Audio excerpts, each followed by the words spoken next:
Radio Revolución en el especial. Recuérdense que estamos cumpliendo sus deseos y aquí está Radio Revolución con este especial en China. Póngale mucha atención. Pongámosle mucha atención, tome su lápiz, lapicero, su cuaderno, su libro de notas, regrabe este programa, hágalo circular. Radio Revolución está para eso. Hoy, que es noticia, China, y que ya en muchas áreas es el poder número 1 del mundo, vamos a compartir con ustedes lo que tiene Radio Revolución en sus archivos como resultado de estudios, análisis, documentos clasificados y desclasificados que se han conseguido. Todo lo que usted tiene que saber acerca de China, aquí está. Póngale atención, discútalo con sus amigos, en su salón de clase, con su familia, porque la información que usted va a recibir nunca antes la había tenido.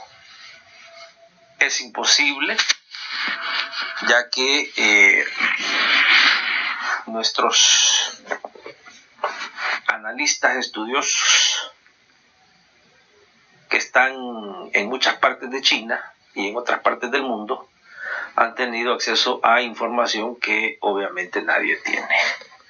Por eso es que estamos acá bien, bastante alegre, por decir así, de compartir información que usted nunca había tenido. Fíjese que, por ejemplo, en estos momentos se está dando inicio, bueno, relativamente hablando, porque esto ya lo vamos a comentar, que desde el 2005 Estados Unidos inicia lo que fue contra la Unión Soviética desde después de la Segunda Guerra Mundial, en la Guerra Fría, una confrontación directa e indirecta, hasta que en 1989 rompe a la Unión Soviética y queda lo que hoy conocemos como Rusia. Eso es precisamente lo que ha estado iniciando Estados Unidos. Y ahora usted entiende por qué tanta oposición a que países del mundo sigan rompiendo relaciones con Taiwán y abriéndolas con China. Taiwán, recuérdense ustedes, que es una isla que es parte de China, pero que fue tomada y fue financiada y fue mantenida por las grandes inversiones inglesas y estadounidenses, y precisamente lo hicieron para eso, para de alguna medida competir y desgastar a la gran China continental. Hay una estrategia bastante fuerte, poderosa, de parte de Estados Unidos e Inglaterra, que la tienen desde hace ya mucho tiempo, porque ya les mencionábamos ese año, téngalo presente, en 2005, China representa un gran peligro para estos dos imperios. Uno, obviamente, que ya se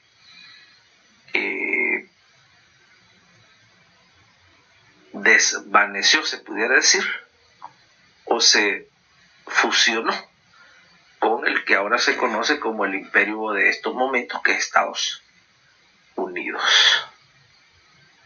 Usted se acordará que hace unas 3 décadas se acordará de ese nombre de Deng Xiaoping.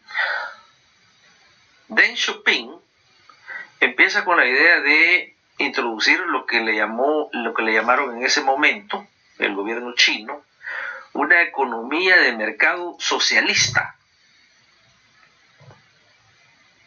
Fíjese bien el término, porque lo que nosotros conocemos ahorita es como el market, de las economías de mercado capitalistas. Entonces Deng Xiaoping introduce ese término.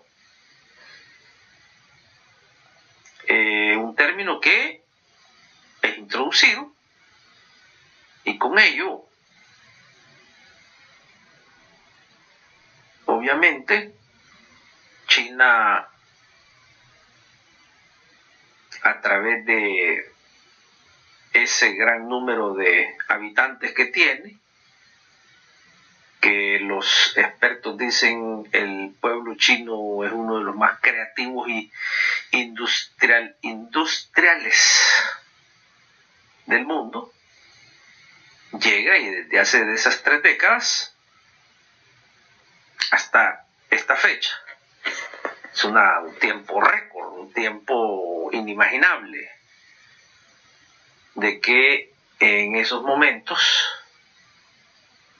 la China pasa de ser un país pobre, relativamente hablando, en los 70s, a, como le llaman algunos expertos, el gran gigante económico de hoy. Otro factor también que influyó bastante en que China sea lo que es hoy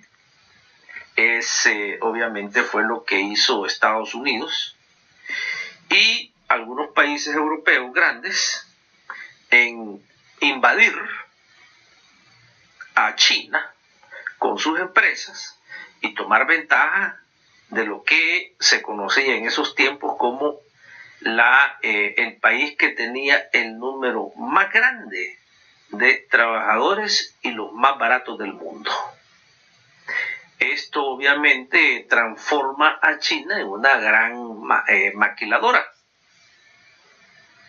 Todo se hace en China. Aquí es donde sale el término que usted ha oído hablar como del outsourcing, que las empresas se van a donde están pagando salarios de esclavos, que fue lo que hicieron por más de 30 años con la gran China, que les daba muchas veces más el número de trabajadores que ni combinados en el tercer mundo los hubieran obtenido, y los tenían en un solo lugar, con un alto grado de disciplina, con salarios de esclavitud, porque obviamente acuérdense ustedes que China, como gobierno socialista, se encargaba de satisfacer las necesidades más inmediatas de sus habitantes. Por lo tanto, el salario de esclavos era eso, salario de esclavos, porque por lo menos tenían comida, tenían vivienda que el Estado les subsidiaba. Bueno, póngale atención, porque aquí viene esta iniciativa para abrir por completo a China, y viene y surge en Estados Unidos. Recuérdese usted aquella visita histórica que hace el presidente Richard Nixon en 1972, donde se reúne con Mao Zedong, y ya verá usted, estamos hablando de 1972. Anote bien eso. Recuérdese que el presidente Richard Nixon tenía como el asesor de la seguridad nacional nada más ni nada menos que a Henry Kissinger. Pónganle atención a estos nombres, porque en 1989 que ocurre aquello que le llamaron la Tiananmen Square, ¿no? La masacre de allá de la plaza del Tiananmen. ¿Se acuerda usted de eso? Este nombre, Winston Lord, le va lo va a necesitar recordar. Estos dos, Henry Kissinger y el asistente de Henry Kissinger, que era Winston Lord, después se convierte en embajador de China. Y ya va a ver usted también qué tan importante es esto, que inclusive el señor padre, George Bush, director de la Agencia Central de Inteligencia, también fue embajador de Estados Unidos en China. Entonces esta iniciativa de tomarse China, de abrir a China y de enviar a todas las corporaciones, a todas las grandes empresas, a hacer desde un par de zapatos hasta carros, ensamblarlos, manufacturarlos, y todo por 3 décadas hecho en China. Póngale atención, porque esta iniciativa de tomar China, no vaya a creer usted que fue del señor Richard Nixon, sino que hay ya documentaciones que indican que esta fue una decisión que salió de los Rockefeller, y obviamente de aquí de la Comisión Trilateral.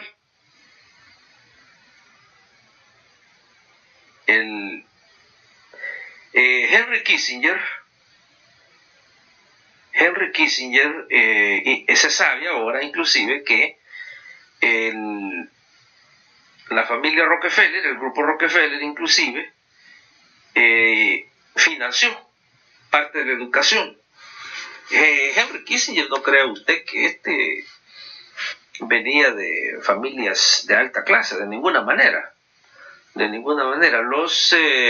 Los Rockefellers lo ven como un inmigrante de sangre alemana con corazón de Hitler, inteligente, el que pudieron usar, y así fue como lo usaron.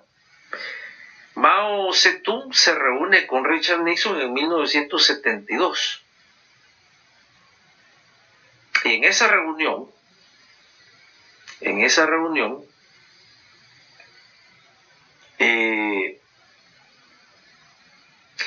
estuvo Winston Lord.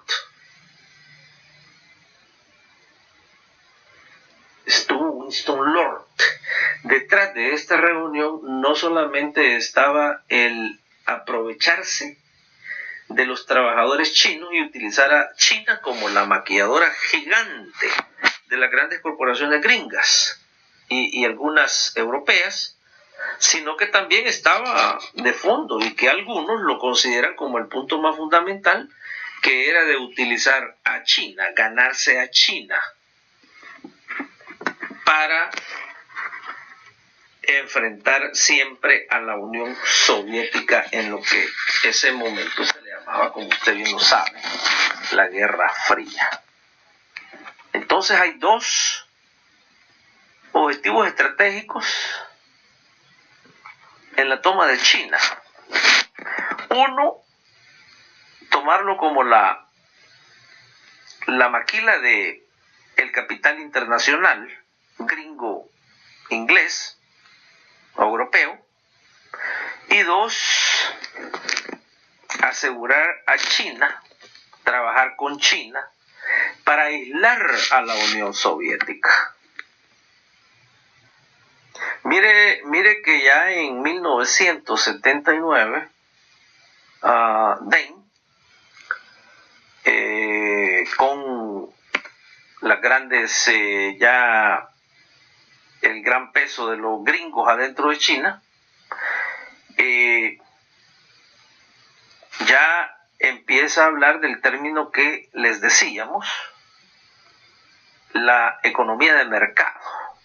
Obviamente no le podía poner capitalista, utiliza la palabra socialista, lo que muchos consideraron como uno de los movimientos más brillantes de la administración de Deng. Y acuérdense ustedes que por eso les decía que tuvieran presentes la fecha 1989, porque en 1989 se cae, ¿verdad? Entre comillas, el muro de Berlín, y eso obviamente da inicio a la destrucción completa del bloque socialista, con la Unión Soviética a la cabeza. La Agencia Central de Inteligencia, por eso les decía que le pusieran atención al nombre Winston Lord, porque Winston Lord era un agente infiltrado de la Agencia Central de Inteligencia. Y el que lo reemplazó a él también, James Lilley, de igual manera, agente de la CIA. En todo este tiempo que estuvieron, acuérdense ustedes, desde el 72, 82 al 89, todos esos años, se estuvo planificando paralelamente también la desintegración de China. Y el evento del Tiananmen Square iba a ser lo que iba a iniciar la desintegración de China, que estaba planificada de igual manera que se diera con la desintegración del bloque socialista. Por eso les decía que le pongan atención a estos nombres y las fechas. El plan estaba diseñado para crear un control, un caos político dentro de China, para debilitar el control del Partido Comunista sobre lo que eran las transformaciones económicas de la misma China. Y precisamente por eso es que en todas las mesas, aquí le llaman los Board of Directors, ¿no?, de las grandes corporaciones que entraban a China, la Agencia Central de Inteligencia siempre se aseguraba de que habían elementos de la agencia dentro de estas mesas de directores.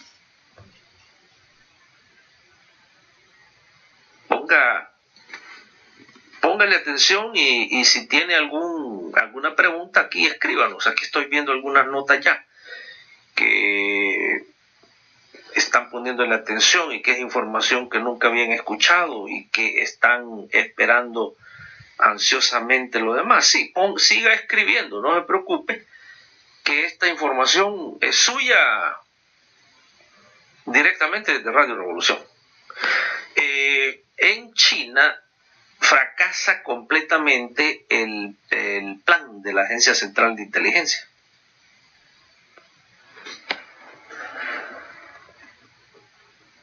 Y ya verá usted cómo es que uno de los mismos cercanos a la Secretaría General del Partido Comunista estaba trabajando con la Agencia Central de Inteligencia. Entonces, este Tiananmen Square evento, que después de 1989 tiene un gran impacto, ¿no? Tiene un impacto en el gobierno chino. Y de alguna manera también China empieza a tomar medidas. Una de ellas fue abrirse más al mundo, incluyendo empezar ya el proceso de entrar a la Organización del Comercio Mundial, la OMC,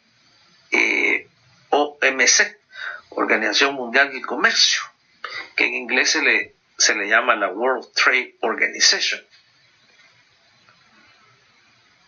Entonces,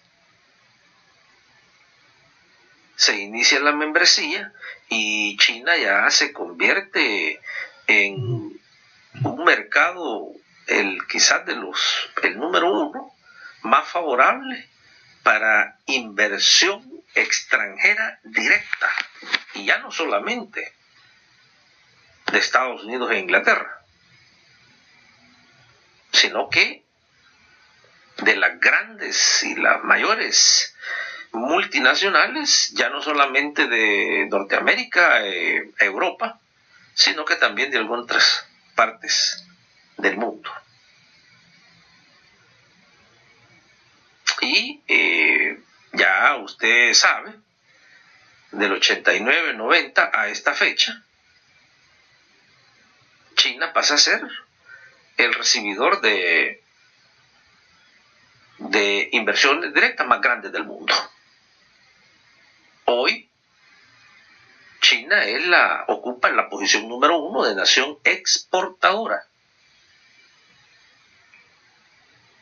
Y es la nación que ya está casi también número uno, que importa más petróleo. Está ya desboronando, está casi ya quitando del primer lugar a Estados Unidos. Imagínese usted, de importador de petróleo.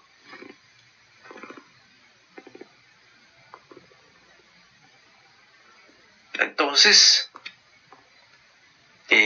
una cosa que tienen bien presentes los hacedores de la política, los políticos de China, el gobierno chino, es que en ningún momento se pueden descuidar, porque está el objetivo de desmantelarlos. Y obviamente ustedes lo saben muy bien, aquí lo vamos a, en detalle lo vamos a explicar más después, la gran historia que tiene China con la guerra del opio, que le impusieron los imperios de ese momento, y que fue golpeada fuertemente, pero no fue derrotada. Y ellos, los chinos, saben muy bien, y tienen en todas partes, en muchos lugares de China, esa frase de aquel imperio, de aquel imperialista inglés, Lord Palmerston, que dijo que ellos no tenían amistades permanentes, amigos permanentes, ni aliados, sino que solamente tienen intereses permanentes. Y que luego después otros imperialistas estadounidenses dijeran: Estados Unidos no tiene amigos que defender, sino que solamente intereses que proteger. Así más o menos. Entonces,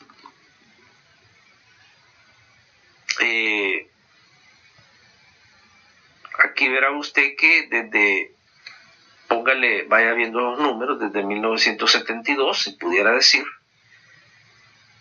que empieza el imperio estadounidense ya a meterse en China.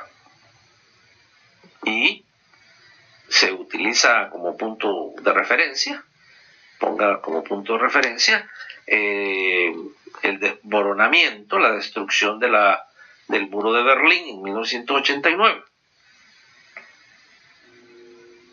Porque eso es importantísimo entenderlo, ya que Estados Unidos planificó utilizar a China como una fuerza de antagonismo en contra de los intereses geopolíticos de la Unión Soviética.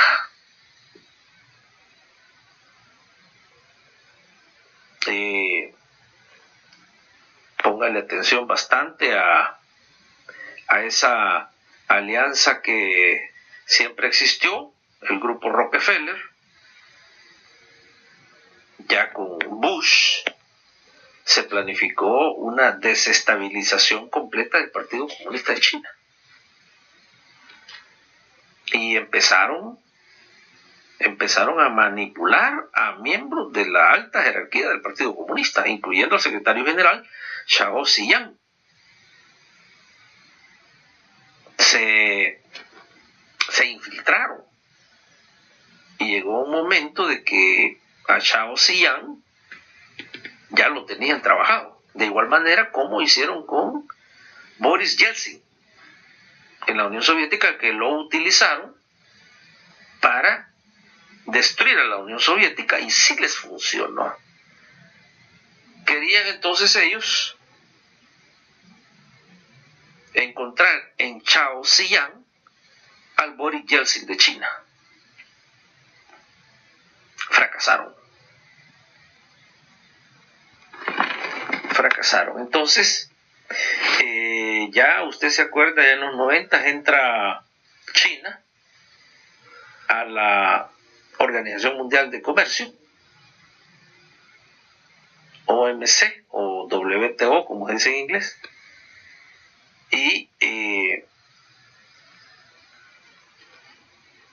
apoyado por obviamente los Estados Unidos, porque tenían ellos las esperanzas de que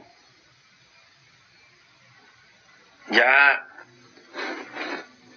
con China adentro de la organización iban a llegar obviamente más inversiones para utilizar a China como el líder, el trampolín para exportaciones, pero obviamente que siempre estuvieran controladas por el capital internacional, el capital extranjero, o sea, las multinacionales.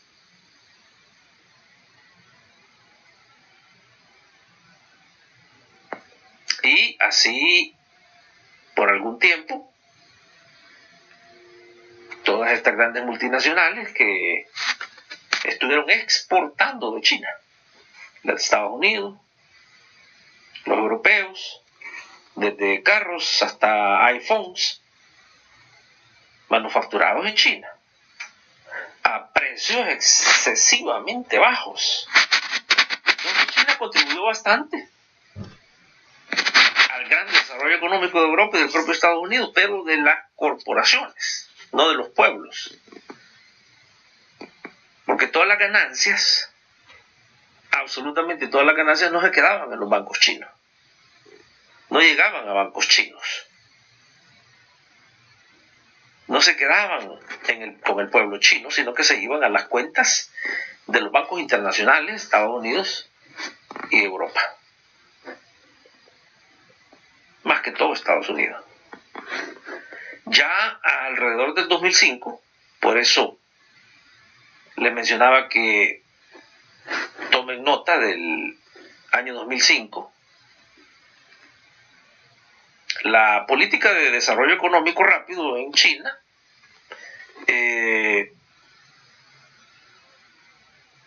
no se veía como una amenaza a los intereses nacionales de Estados Unidos, mientras que este desarrollo económico fuera basado fundamentalmente en el modelo de la economía de mercado de Estados Unidos.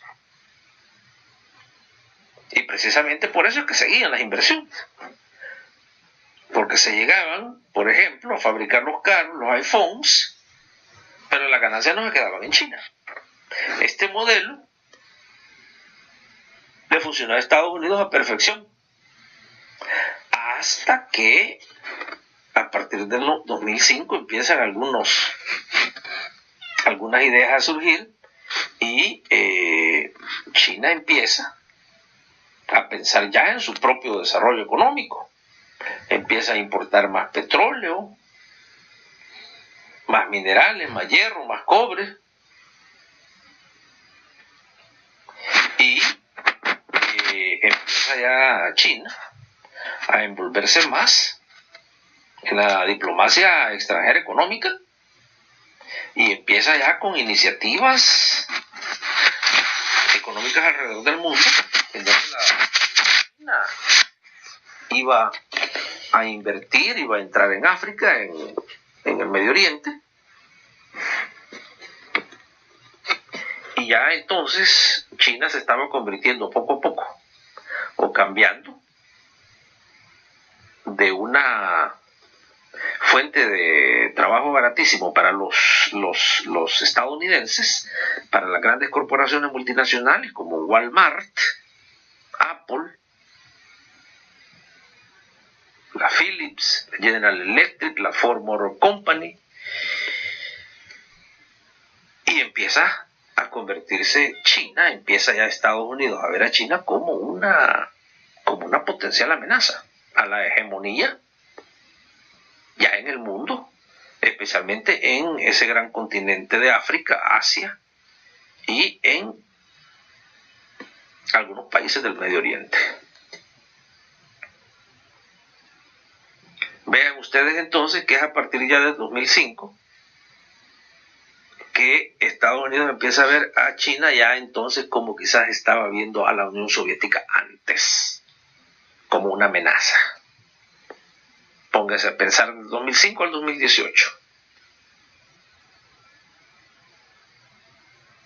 Entonces, aquí, ya en la parte 2, vamos a elaborar y entrar ya un poco a profundidad en los otros elementos que vamos y queremos compartir con ustedes. Sigan en sintonía con Radio Revolución.